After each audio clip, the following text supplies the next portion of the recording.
Halo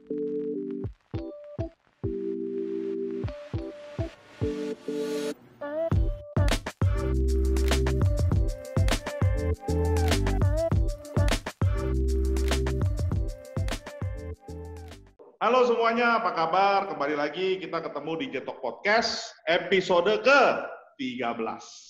Hari ini kita kedatangan tamu spesial. Ini temen gue udah lama, my brother, kenal udah 5 tahun lebih ya. Mungkin mukanya juga kalau orang-orang yang suka di dunia e-commerce dulu itu pasti mukanya udah familiar banget lah ya. Apa kabar bro? Bro Ano? Kabar baik bro, halo semua. Oke, mungkin sebelum gua ngomong kita hari ini pengen ngobrolin apa nih ya, mungkin Arno bisa kenalin diri dikit lah. Lu tuh siapa gitu ya? Inilah. Itu yang paling susah ya biasa. Halo semua, ini aku Arno. Mungkin yang memang seperti Johnny tadi bilang itu paling kenal dari startup aku yang pertama, tokobagus.com. Itu yang aku salah satu founder di sana. Kita bangun itu dari tahun 2005 sampai 2012. Dan sekarang Johnny lagi lanjutin di sana sedikit. Selain itu ya kerjain perusahaan seperti HP untuk bangun online channel mereka, yang mungkin juga sama Johnny juga di sana di OVO, di Lepo. Bangun beberapa perusahaan, kemudian di sana Mas juga, dan saat ini balik lagi ke dunia entrepreneurship sendiri di Sprout. Sprout itu online consultancy company sebenarnya. Oke. Jadi ini sebenarnya hari itu apa ya? Mungkin Arno banyak yang bingung juga ya. Muka bule, kulitnya bule, tapi ngomongnya udah kayak orang Jawa nih basically ya, sama orang sama campur-campur Jakarta, campur-campur. Gua nggak tahu sih lo udah berapa tahun sih bro? Ada 20 tahun udah ya? Udah ada ya? 20 tahun, so pas tanggal 1 Januari 2000 udah masuk ke Indonesia, nggak keluar lagi. Benar. Oke, nah, apalagi sekarang ya udah nggak bisa keluar lah. No, it's okay. Udah nggak punya paspor di sana lagi, so cuma paspor Indo aja. Ya. Jadi hari ini kita mau ngobrolin apa nih bro? Jadi kita hari ini mau cerita apa nih buat teman-teman kita di sini nih kemarin?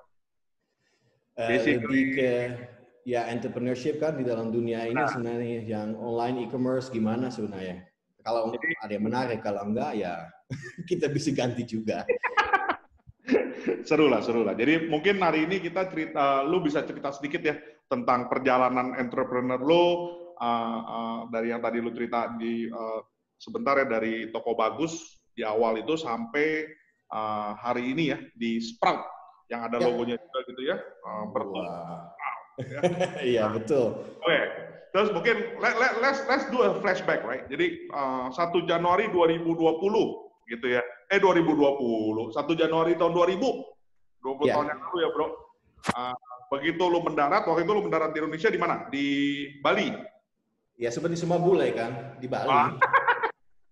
Oke, lu mendarat di Bali. Pada saat lu mendarat di sana, lu tuh mau ngapain sih sebenarnya? Saya ke sana sama teman. Ya teman pengen liburan, kita semua masih baru selesai kuliah, so kita nggak punya duit, so kita cuma cari liburan yang murah. Waktu itu lagi ada promo buat Bali, so kita ke Bali. Ternyata waktu aku di sana, aku bukan orang pantai.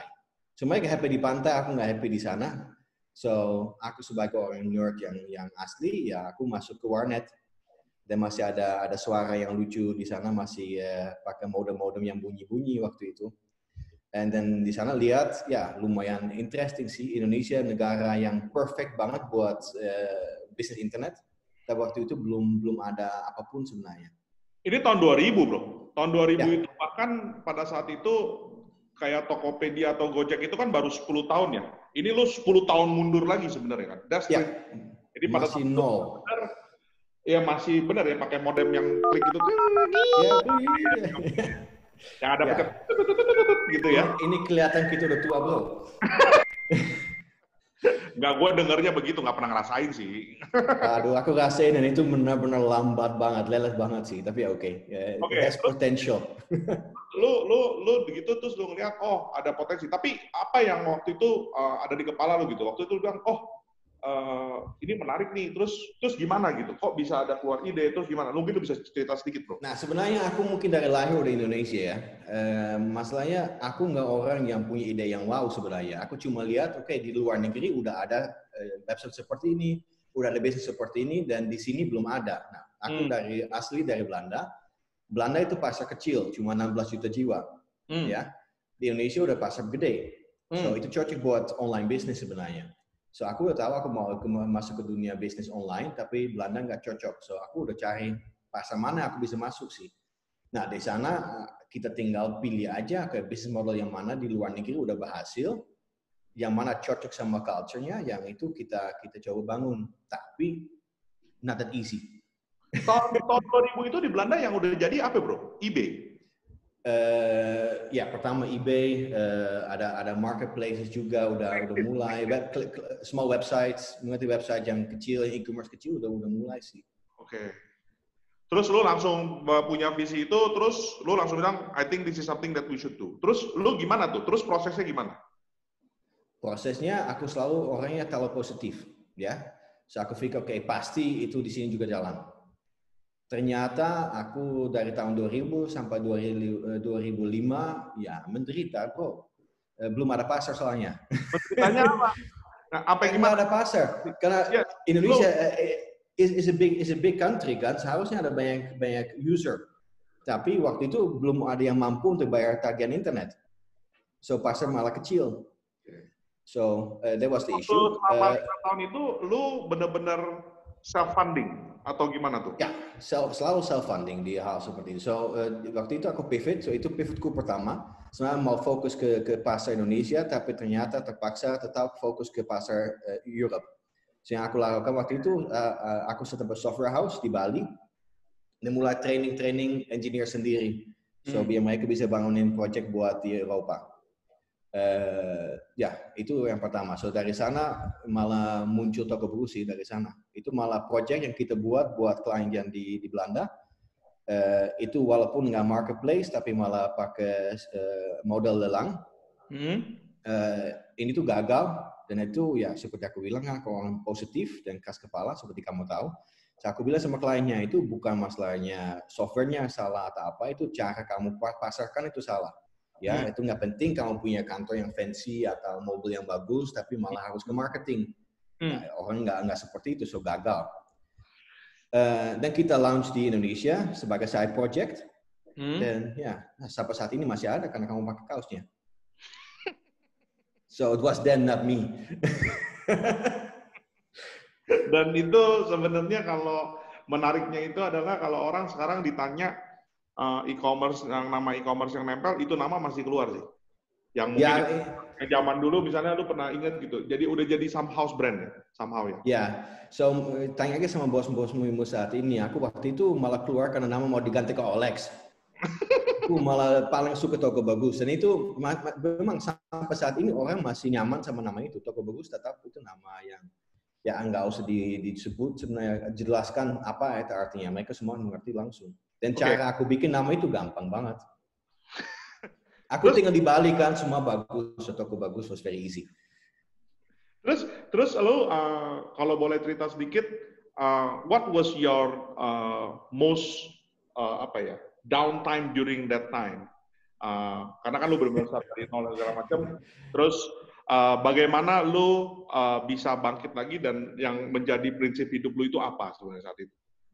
So setiap tanggal 25 itu waktu yang paling down gajian karena nggak ada uang. Kalau orang-orang malah seneng, lo malah pusing.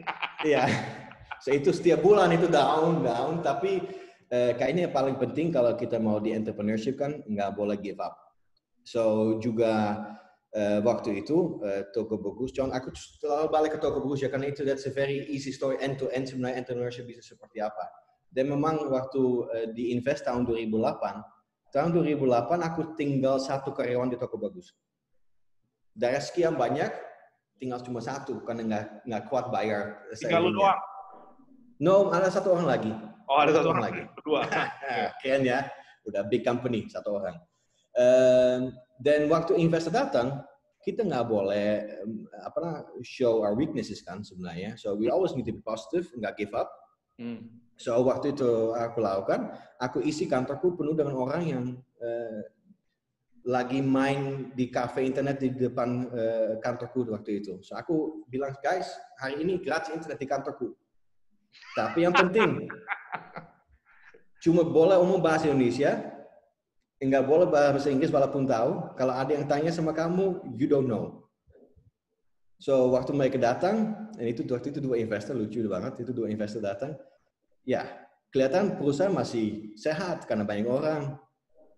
Lucu part is toko bus waktu itu angka-angka untuk visitors dan lain-lain masih oke, memang positif sih, so there's no issue. Cuma ya modalnya karena masalah modal sendiri kan waktu itu seperti semua bisnis model internet itu semua ya there's no income sebenarnya di awal, so jadi susah itu setiap kali ya masukin uang sendiri. So that was funny. And memang setelah itu juga waktu udah dapat funding aku juga jelasin ke mereka ya aku waktu itu bohong tapi it's fine.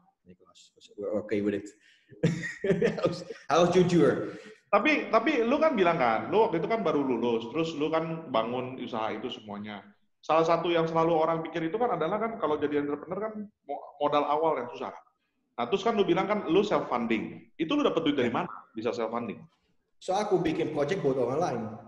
So aku bikin website, contohnya kita waktu itu bikin, saat ini ada peer-to-peer lending kan di Indonesia. Nah waktu itu di tahun 2002 atau 2003 aku udah buat di Eropa. Itu udah dipakai di Belanda, di Germany, di Italia dan lain-lain. So waktu itu ya dapat funding dari sana sih bikin project buat perusahaan-perusahaan di Eropa. Walaupun nggak fun, tapi tetap ya jadi it's a means. Lu serving customer yang di Europe, bikin project, dapat duit, bakal tembak untuk lu punya company untuk bangun si toko bagus pada saat itu. Ya, masukin semua ke perusahaan. Ya, entrepreneurship is you're always poor.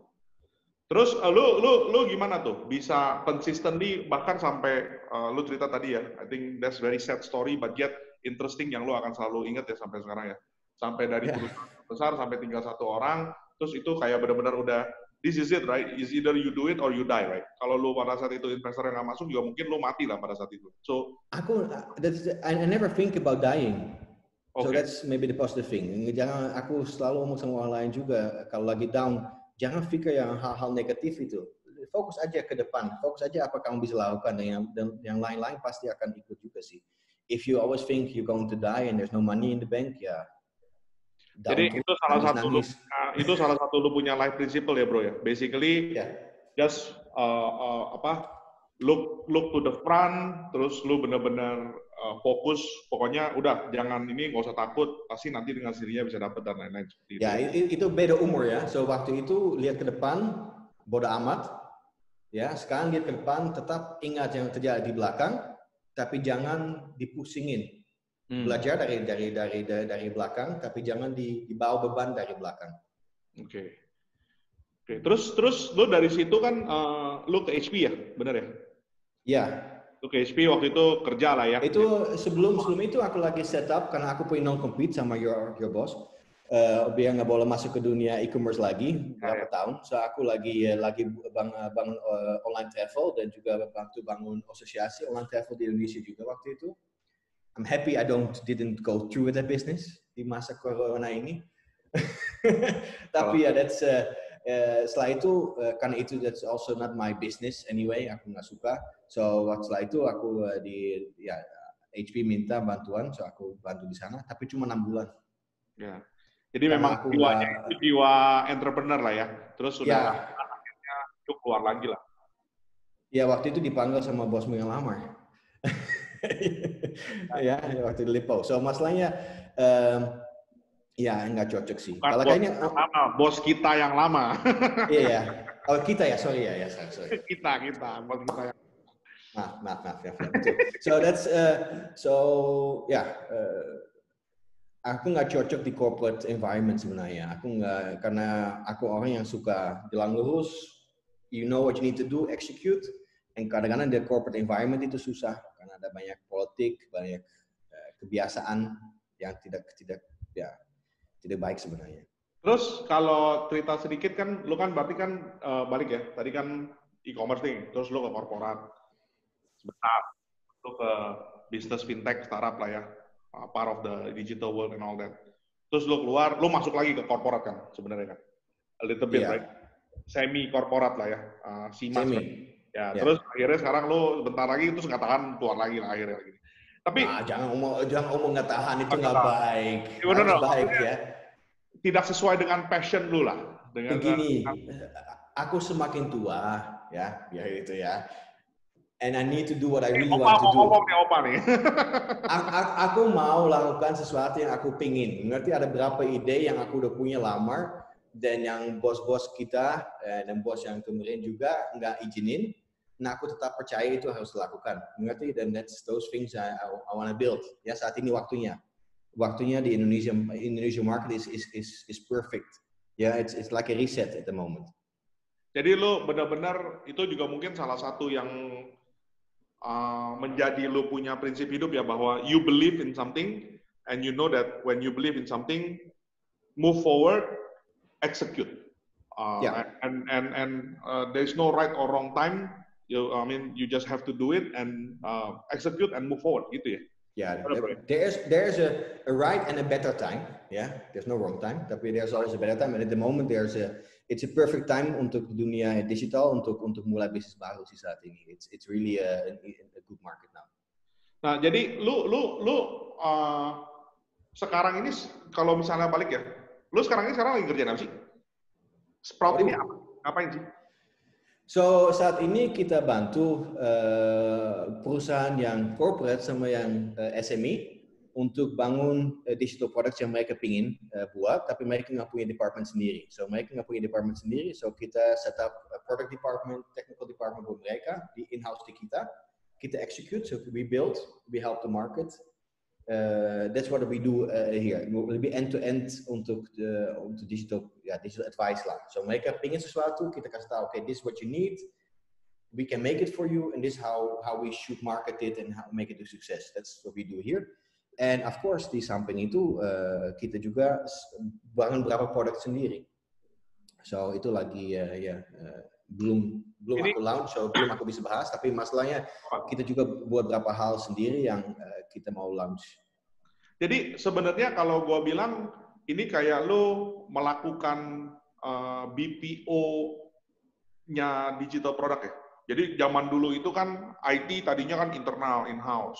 Orang mau bangun semua, akhirnya terus orang bilang, look, why you don't wanna focus on your core business gitu kan? Ya, betul. Ini kan bukan core business lo. Let the expert handle it. Jadi kan ada yang namanya BPO zaman dulu. Sekarang basically kayak begini ya bro ya, modelnya mirip ya.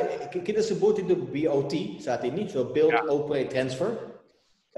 Dan itu kayaknya aku dapat seperti kamu tadi bilang kan, focus on your core business. You're very smart at what you're doing. Aku belajar itu waktu kita di Lipo. Aku lihat ada orang yang benar-benar bagus banget di dalam bidang ini. Mereka can execute this the best possible way. Tapi mereka nggak punya kemampuan di digital. So itu kita bawa. Dan sama-sama jalan ya pasti sukses. Okay, that's very ini ya. Lu jadi benar-benar jadi salah satu enabler, bukan teknologi ya, tapi lu benar-benar jadi enablernya untuk bisa memajukan digital ekonomi di Indonesia sebenarnya. In a way seperti itu kan. Membantu orang dan membantu proses akselerasi digitalisasi dari si perusahaan tersebut lah gitu ya. So kita belajar banyak hal kan di belakang, so kalau mereka nggak usah lakukan kesalahan yang sama ya, that's nice for them lah, nggak usah semua menderita sama. Nah, jadi kalau lu balik lagi gitu ya, lu ilmu apa yang lu dapat dari sebelumnya itu yang sekarang lu terapkan di sini, kalau lu boleh share sedikit. Ya. Ilmunya mungkin. Berapa ilmu yang aku terapkan di dalamnya? Lu kan dari 20 tahun nih, udah di dunia perkancahan persilatan digital ekonomi dan korporat, tapi nggak jauh-jauh dari tech lah ya semua ya. Terus lu sekarang kan membangun sendiri. Ini ilmu-ilmu apa yang lu bawa gitu dari pengalaman lu selama 20 tahun itu? Yang aku sekarang bawa atau prinsipku saat ini, it's not about the technology sebenarnya. It's not about the technology, it's how you can use it. So mungkin dulu yang aku paling suka itu pakai teknologi yang paling baru. Dan saat ini dalam project kita bisa pakai beberapa teknologi atau beberapa different ways how to do it. So kayaknya yang interesting sih buat orang biasanya innovation mereka pikir itu sesuatu yang kita create sesuatu dari nol. That's how I see things. Aku mungkin malah sih atau gimana. I'm an Indonesian guy, I think. Di dalam hal seperti itu, aku lihat beberapa ingredient, they already in front of me. It's just for me how to put them together. So gimana caranya masukin semua teknologi atau produk atau apa dimasukin jadi satu, itu jadi sesuatu yang innovate, sesuatu yang bisa bantu. Then that's the thing. Kadang-kadang aku melihat orang terlalu susah cari sesuatu yang baru. Mereka benar pikir mereka harus reinvent the wheel. Itu nggak perlu sih. Ada banyak teknologi malah yang mungkin dari tahun 60 yang saat ini bisa digunakan dengan baik. Dan kadang-kadang juga bisa off the shelf ya. Lo bisa langsung beli lah sebenarnya. Ya, atau memang cuma lihat aja. Nanti there are some technologies yang waktu tahun 60, tahun 70 udah di-invent, tapi nggak dipakai. Saat ini baru cocok buat teknologi seperti itu. So I'm a lazy innovator. Contohnya bro, mungkin kalau buat teman-teman yang techie yang denger di sini pengen tahu gitu, misalnya contohnya apa tuh? Mungkin teknologi lama yang sekarang kepake lagi misalnya. Nah, contohnya waktu kita to the moon ya, NASA went to the moon, everything is radio waves kan, so semua pakai sound, ya, the communication pakai sound. Saat ini semua kita kalau lagi bayar apapun kita scanning, kita we scan or we type, walaupun kita juga bisa pakai sound sebenarnya sebagai communication vehicle sebenarnya, so itu bisa dipakai. Walaupun dengan balik lagi ke modem yang tadi kita bahas kan, modem yang bunyi-bunyi. Nah, waktu itu udah ada teknologi, sound tuh nggak di telinga kita nggak dengar, tapi bisa dipakai buat communication. Nah, sebenarnya that enables you to do a lot of stuff yang saat ini malah jadi pain point kan. Semua semua suka pakai OVO ya dan lain-lain. Tapi masalahnya, it's still annoying. You still have to type in your phone number. Or you still need to scan something. It's still you need to do something. I'm lazy, so I just want to open my phone and the phone does the rest. I don't need to do anything. Internetku nggak ada, it's fine. Nanti sound is always there. You don't need internet for that. So hal seperti itu teknologi yang lama yang bisa dipakai saat ini, which will innovate.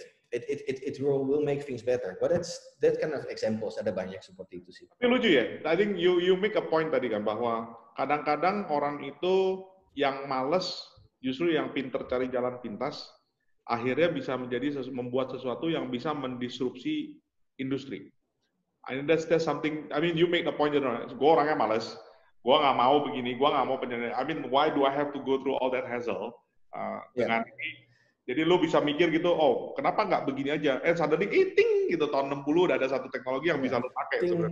Logo toko busnya lama, ting lampunya. Kalau sekarang bukan ting, tapi sprout langsung keluar. Ya, so mungkin lebih ke sana ya, ke sprout. Kenapa aku bikin itu tunas sebenarnya? Ya, itu lebih ada filosofi juga sebenarnya. So untuk tunas bisa growing, mengerti you need to have it in a good place ya. Soil harus sehat, nggak ada batu, nggak ada etc. So that's something yang aku sekarang bawa filosofi sebenarnya. Semua ingredient harus baik, nanti pasti growing. Lambat atau cepat pasti growing. Kalau kita ada banyak hal negatif atau mungkin ada contoh innovation selalu ada orang yang nggak suka kan. Nah, kita bisa lawan dengan keras, bilang okay, you have to listen to me ya. Atau kita bisa coba dengan baik. Kalau kita coba dengan baik pasti tumbuh lebih cepat karena sebenarnya mereka nggak jadi lawan tapi malah jadi bantu. That's also something I think a lot of companies feel di sana. It's about kerja bareng sih, nggak harus terlalu agresif di sana sih. It's you need the people on the ground. So aku respect banget. Contoh kalau ada innovation, contoh di lapangan, di warehouse atau di mana, orang itu kerja keras banget. Ya kita nggak boleh bilang mereka nggak baik atau apapun atau malas atau apa. They do an amazing job every day. Let's make their life easier. Yeah, let's help them to make their life easier. So kalau kita pakai prinsip seperti itu, pasti projectnya and company jalan lebih lancar daripada merasa I know everything. Aku nggak tahu apapun. Kalau biasa aku masuk waktu contoh OVO lagi kan, sebelum OVO, I didn't know anything about banking systems atau apa. You just listen to the people who have been in the business for so many years. Yeah, and then you learn from them. They give you the knowledge you need. So lebih baik ya tahu diri lah. I don't know anything. Teach me. Tapi itu satu filosofi yang menurut gue pegang juga sih. Maksudnya Lo nggak bisa, misalnya lo punya pemikiran gitu, lo masuk ke dalam satu perusahaan, terus lo langsung copy paste apa yang lo ilmu lo, langsung lo implement dan lo dobrak gitu.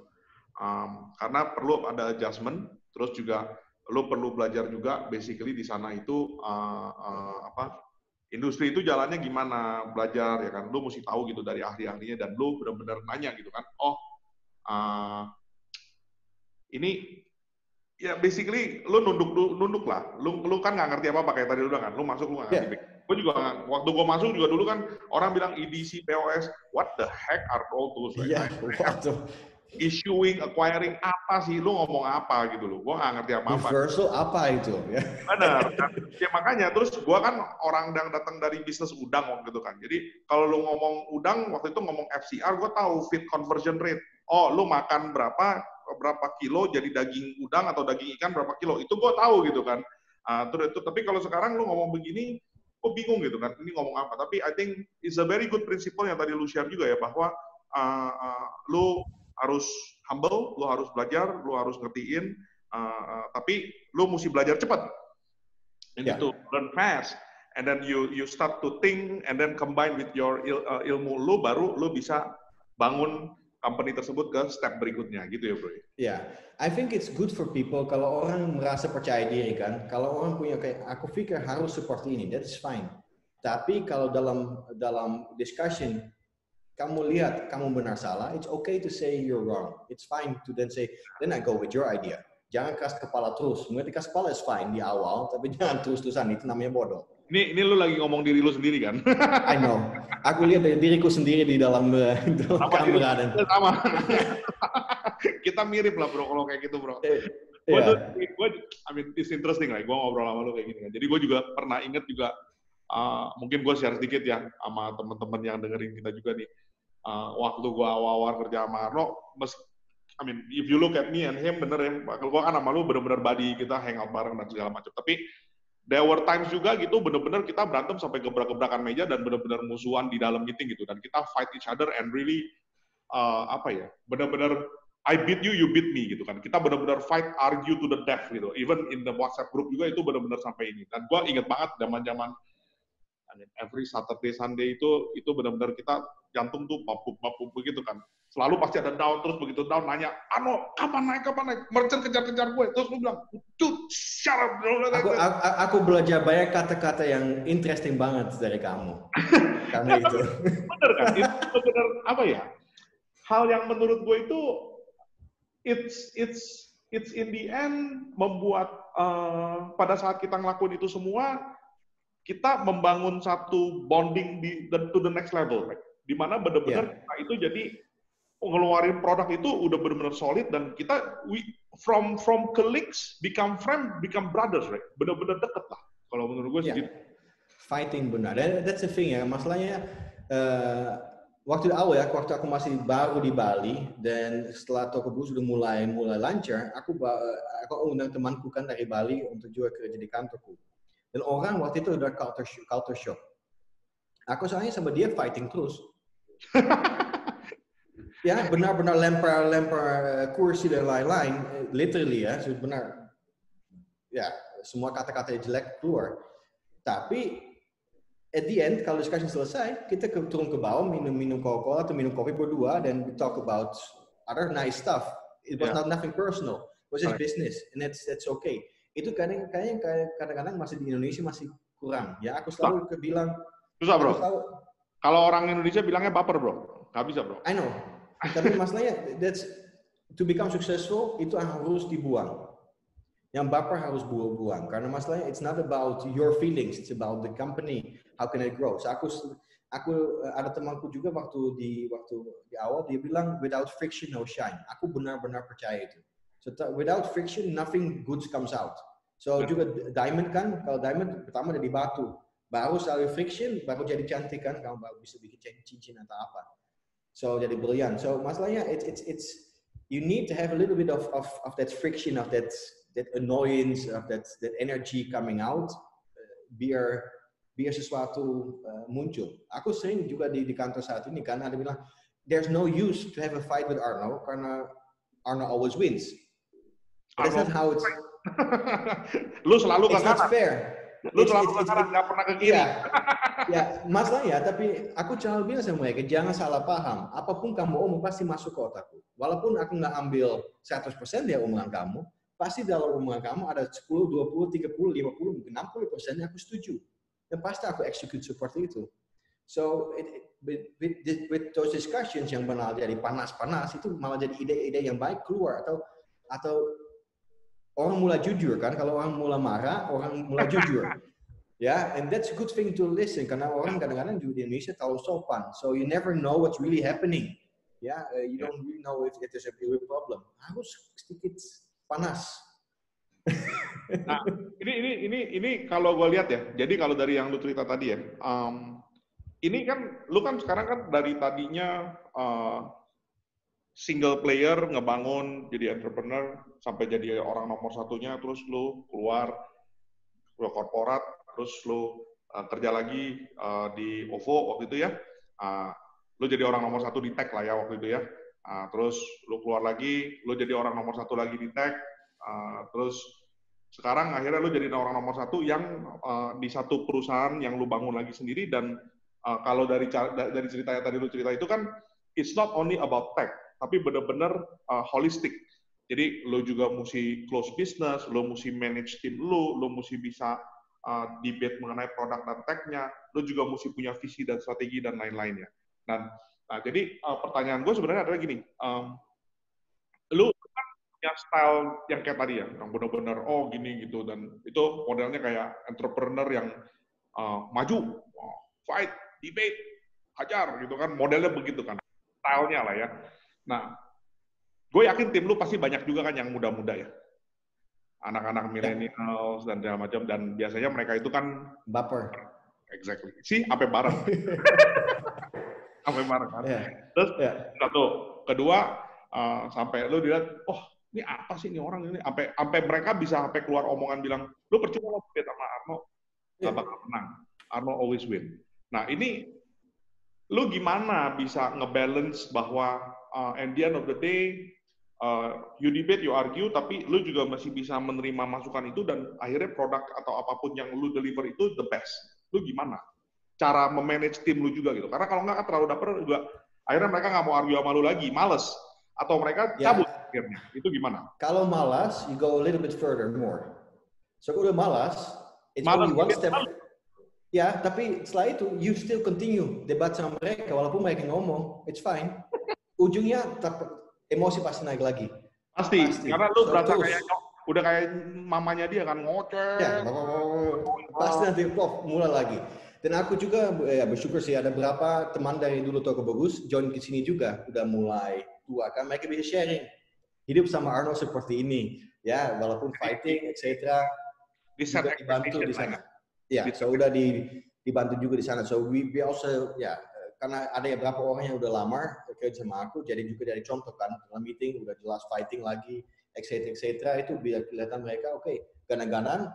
Arno juga bilang that's fine. So you can still win, tapi you need to, it's same like boxing kan. You need to first learn how to box and then getting better.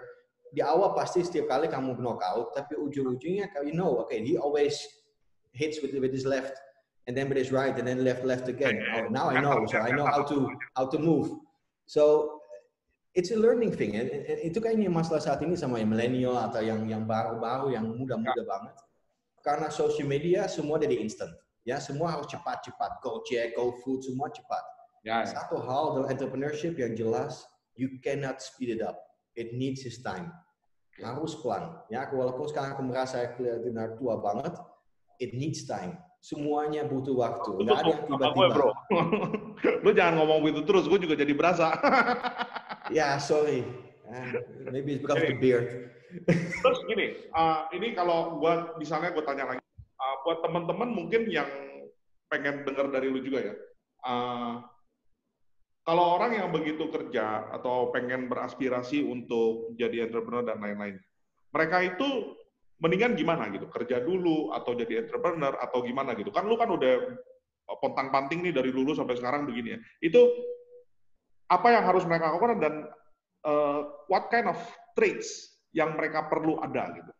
Atau Ada skill dua set yang hal. mereka harus bangun? Ada dua hal yang sebenarnya buat entrepreneurship sama IT sama. Jangan masuk ke bidang ini atau masuk jadi entrepreneur untuk bikin uang. Ya, it's not an easy way to make money. The easy way to make money is kerja sama orang, dapat gaji setiap bulan, lebih gampang. So that's satu. Jangan mulai karena mau uang. Yang kedua, it's just who you are. Contohnya ada orang yang benar-benar, contoh seperti aku kan, aku susah punya atasan. I cannot work with people above me. I'm just annoying. Mengerti? Aku nggak setuju. Aku pasti jadi, ya you know, you know. Aku nggak setuju. Aku nggak. So it doesn't fit me. So orang harus lihat ke dirinya sendiri. Who are you? Are you an entrepreneur or not? It's not something. Tapi kan lu biar It's not something you can learn. Sorry, maaf ya. Aku nggak merasa itu sesuatu yang bisa belajar. Meskipun lu bilang lu nggak boleh punya atasan, tapi kan at the end of the day customer juga atasan lu. Ya, tapi kalau punya usaha sendiri, customer bisa suka sama kamu atau nggak suka sama kamu. Benar. Ya, it's okay. It's their choice. If you put atasan, you have no choice. Ya, that's how it works. Juga sama investor sih, so, entrepreneurship, so itu juga salah ya. Orang aku entrepreneurship. Nanti kalau kamu sukses, kamu pasti dapat investor. Pasti. Kamu dapat investor. Dan itu akan jadi bos lu juga. There you go, have another boss. So make sure you have a few bosses, so you can always win with one of them. Ya, jangan punya satu susah. If you have one or two, it's nicer. Jadi selalu ada satu yang dukung kamu. Bukannya malah lebih kompleks ya kalau lu punya beberapa begitu? Ya, yang penting jangan 10 lah. Yang itu juga ya. Kalau punya investor contohnya mungkin itu another subject ya. Investor is like dating sebenarnya. You have to find orang yang cocok sama kamu. Ya, kalau contohnya you have a business model like e-commerce yang butuh bakar duit dulu, dan kamu dapat investor yang langsung mau balik modal dalam setahun, jangan deh. Walaupun uang dapat, nanti 1 tahun ke depan kamu pusing, because he doesn't get it, or he or she doesn't get it. So, elunya yang dibakar lah di situ lah. Ya, bukan duit lagi dibakar, ya betul. So, for me, orang pasti punya.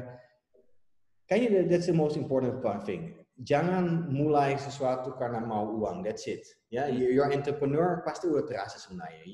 It's something you cannot learn. It's something which inside of you. It's not something you can improve it. You cannot teach it, to be honest. You cannot say, okay, aku again nothing salah di sana kan. Karena seperti aku tadi bilang, aku malah bangga banget sama orang yang bisa kerja di warehouse atau apapun. Mereka amazing.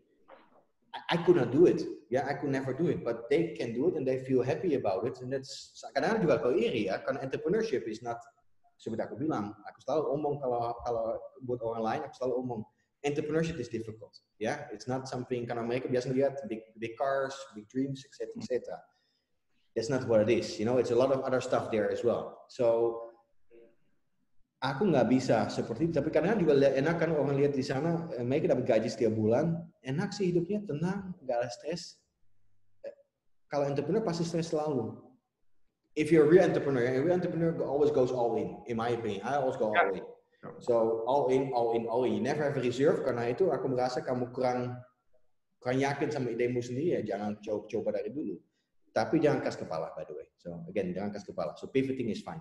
Tapi always go all in, else you never get the real result. Tapi masalahnya, so you need to be ready. So orang yang mau jadi entrepreneur harus punya sifat yang seperti ini. Pingin, you like the journey.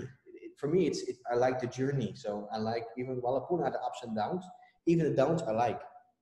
Yeah, it's okay. It keeps you awake, keeps you moving forward. Tapi ada orang juga yang langsung ada satu kali down, langsung down banget. Yeah, then you're not right for it in my opinion. You should then do something else. Malah down-nya itu yang paling biasanya yang dari down ide-ide paling baik itu muncul sih sebenarnya. Karena kepepet. Ya, jadi kreatif kan? Kreatif kalau lu udah kepepet lah. You know kan, biasa kan kita pernah bahaskan perusahaan-perusahaan lain. Aku malah nggak suka perusahaan yang punya kebanyakan duit. Karena mereka jadi malas, udah nggak kreatif lagi. That's something which you need to have. You need to have a little bit of money, and then make it more. Not have a lot of money and make it less. That's what happens most of the time these days. So, bro, mungkin ini pertanyaan kedua sebelum gua tutup ya. Yang pertama itu gua nanya gini, kalau lu look back 20 years ago gitu ya, lu datang ke Indonesia terus sampai sekarang lu kan tadi di depan juga bilang kan lu basically literally stuck di sini, lu udah menetap di sini dan lu benar-benar membangun dan make your name in Indonesia gitu. If you look back, right, what would you wanna do differently dari yang lu selama 20 tahun itu gitu? Compare to now. That's a deep question, bro. And business-wise, I would do nothing different. Okay. Personal-wise, I would do a lot of things different. Karena masalahnya, entrepreneurs are workaholics. I'm a workaholic. COVID was the worst time for me. Karena nggak ada jam kerja. So jam kerjaku 20 jam per hari. I'm a workaholic. So then you go, it's like, never mind. So it's terrible. Tapi di sana, yang sekarang aku belajar, yang mungkin aku sekarang lakukan adalah you have to still go all in your companies, tapi juga tetap punya waktu sama keluarga dan lain-lain untuk recharging. Karena kadang-kadang kalau kita terlalu capek itu malah jadi the ideas become smaller sebenarnya at the end. Your creativity becomes less. Karena kamu juga kalau mau kreatif, entrepreneurship is about creativity kan. Lihat di apa orang perlu sebenarnya. What are the pain points in the market? Apa yang kalau kita terus di depan layar dan terus di dalam kantor, we don't see the pain points. Then you make up the pain points. Then you start thinking and imagination yourself. Kayaknya ini pain point buat orang, let's solve that. Tapi kita nggak tahu itu benar pain point. So that's also selalu aku omong. Kalau orang punya ide untuk bikin bisnis, walaupun idemu luar biasa di otakmu sendiri, tanya dulu sama your end user. Itu benar mereka butuh atau enggak? We don't know. It's what we think is necessary. Orang biasanya mau pakai nggak pikir-pikir. Ini nggak penting bro. Buat apa? Aku nggak perlu itu. I need this. Oh masa? Aku nggak perlu itu. Tapi kamu perlu ya. Oke, kita buat seperti itu. So it's not about me. It's about them, etc. So sebagai entrepreneur jangan bikin produk yang kamu pingin. Bikin produk yang orang lain mau, bukan kamu. Karena you're not the target. Because you're already an entrepreneur. You're already crazy anyway. You go for the few people who are crazy like you. It's not a market big enough. Okay, last question. Buat teman-teman yang dengerin, yang pengen kayak lu, pengen bisa sukses, pengen benar-benar jadi seorang yang bisa membangun Indonesia, ya bahkan lu boleh aja membangun Indonesia gitu ya. Lu bisa nggak kasih beberapa mungkin dan trying to summarize diskusi kita hari ini lah. So kalau mau jadi sukses, itu jangan jadi tujuan utama, ya pertama.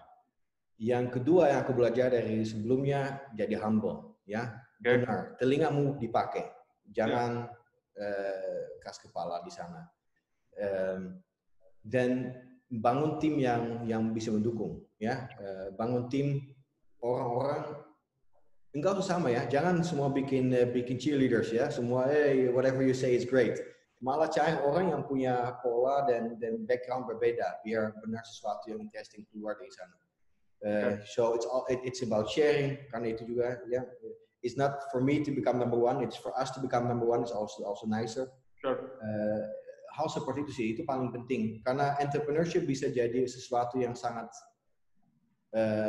negatif sih. You can be very alone. So better make sure you have friends around you yang benar-benar setiap hari ya kamu bisa omong yang enak sih. Ya, so yang aku lihat malah perusahaan-perusahaan yang sukses pasti punya the core team of people who are close and maybe different from each other, tapi malah jadi sesuatu yang luar biasa. That's what I feel. I don't think it's one person. It's never one person. It's always a group of people who make something, more interesting. See, that's for me. So again, going back to the first principle, don't do it for the money. Karena kalau kamu mau paling kaya, berarti kamu nggak mau sharing. Ini tentang sharing sebenarnya. Dan karena itu nanti di ujung pasti dapat lebih banyak daripada kalau kamu sendiri anyway. But make it a journey. It's like going on holiday. Nggak tahu ya kamu pernah atau enggak. Aku pernah holiday sendirian. It's not fun. Udah. Holiday sendirian udah. Okay, so I've been there too. It's not the best. It's sometimes nice. You start to learn yourself. Everybody says you start to learn about yourself. It's nice. But it's always nicer with more people. If you're friends, it's always more interesting. Yeah. So lihat entrepreneurship juga seperti it's a journey. So lebih baik bawa teman-teman yang bisa nikmati jalan bersama. That's it. And jangan jangan pusing sih. Oke. So keren banget. Thank you banget, Bro. Hari ini lu share banyak. I think very inspiring ya. Seorang Arno yang udah membangun, salah satu orang yang membangun digital ekonomi di Indonesia 20 tahun yang lalu ya, bayangin ya. Itu satu, you already became somehow a legend lah ya in Indonesian. Tapi sekali lagi ya, it's not about me. Aku selalu suka di belakang layar. Aku nggak suka depan kamera sebenarnya. I'm doing this for you. I'm not a fan of this. Gue berterima kasih banget ya. Gue narik Arno untuk datang ke acara ini sebenarnya sih. Tapi ya, thanks so much. Jadi semoga teman-teman yang dengerin hari ini bisa bermanfaat. Jadi jangan lupa untuk like, untuk share atau subscribe. Jet Talk Podcast. Thank you so much. Jadi sampai ketemu lagi di episode berikutnya ya, yang pastinya dengan narasumber yang seru-seru juga lah, yang bisa lebih banyak sharing juga. Thank you. Bye. Hey guys. Bye-bye.